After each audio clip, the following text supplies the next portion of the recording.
You're listening to the Cyberwire Network, powered by N2K.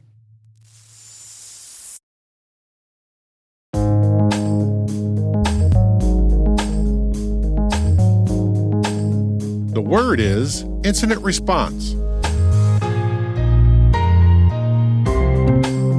Spelled incident, as in data breach or cyber attack, and response, as in a coordinated effort to react to an event.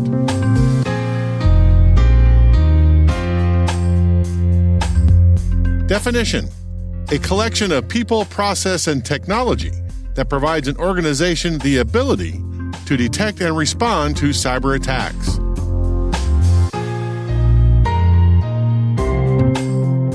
Example sentence: after the data breach last month, we improved our incident response program by creating new standardized operating procedures to limit the damage in future attacks.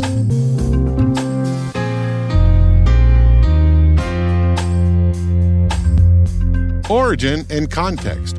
In 1986, a 75-cent discrepancy in the Unix accounting system at the Lawrence Berkeley Laboratory, or LBL, led to one of the first documented cases of cyber espionage. Back in those days, we charged users for the computer time they used. Detailed first in a 1988 Communications of the ACM article entitled Stalking the Wily Hacker, and then more fully realized in the Cybersecurity Canon Hall of Fame book, The Cuckoo's Egg, published in 1989. Dr. Clifford Stowe followed a seemingly innocuous trail of breadcrumbs that eventually led to the discovery of East German hacker mercenaries working for the Soviets with the ultimate goal to break into U.S. military networks. Although Dr. Stoll never called his investigation incident response, for all intents and purposes, he created the incident response field in that investigation. In 1988, and close on the wily hacker's heels, came the first ever internet-distributed denial-of-service attack called the Morris worm. A 23-year-old Cornell University graduate student named Robert Tappan Morris was experimenting with the idea that a computer program could spread itself silently across the internet. His experiment got away from him, and according to the FBI, within 24 hours, Morris's worm had directly infected 6,000 of the 60,000 computers that were then connected to the internet at the time, rendering them unusable and creating an internet traffic jam for the remaining unaffected computers.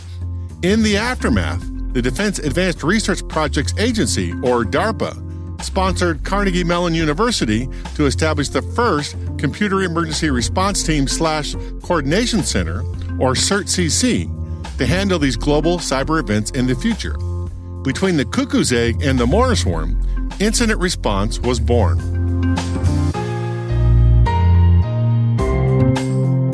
Nerd reference. Dr. Clifford Stoll is one of InfoSec's most colorful characters, and in 2011, he retold his legendary incident response story on the AT&T YouTube channel. Oh yeah, it was 1986. I'm doing astronomy over in Berkeley, California, and one day I'm walking and I notice the accounts are off. They're doing 85 cents. My accounting inside my Unix machine is out of balance. I'm saying, I start looking at it, start poking at it, and I notice that, it looks like there's somebody using my Unix machine without permission. An account from a friend of mine, Joe Sventek, is being used without any permission. Somebody has changed the password to it. Maybe I have a hacker, somebody who's coming in who has super user privilege. They're able to get in and manipulate anything they want in my machine. They have the same license that the system administrator has. I start thinking about it, and I come back and say, how can I find it? How can I prove this? Maybe it's this, maybe it ain't. How can I prove it? Yes, prove it, no. Eventually, it took a year of tracing things back and finding that, the guy would come in and he was stealing military stuff. We're not a military installation, but this guy thinks that we are, which says he's not around here. Meanwhile, we're tracing him backwards. We trace him from Berkeley, California into Oakland. It's across the AT&T long lines service. So we trace him back to Virginia. And from there, up into a satellite. But then, it turns out to track him back further, it would take 2 hours or so. And the guy was smart enough, he was clever enough, that he'd only connect for few minutes at a time.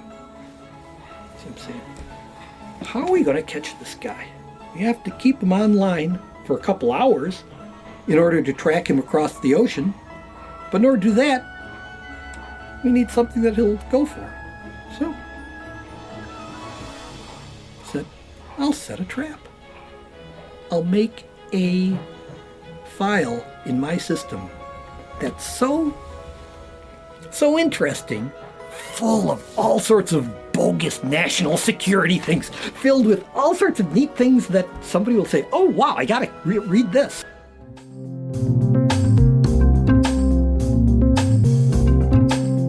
Credits.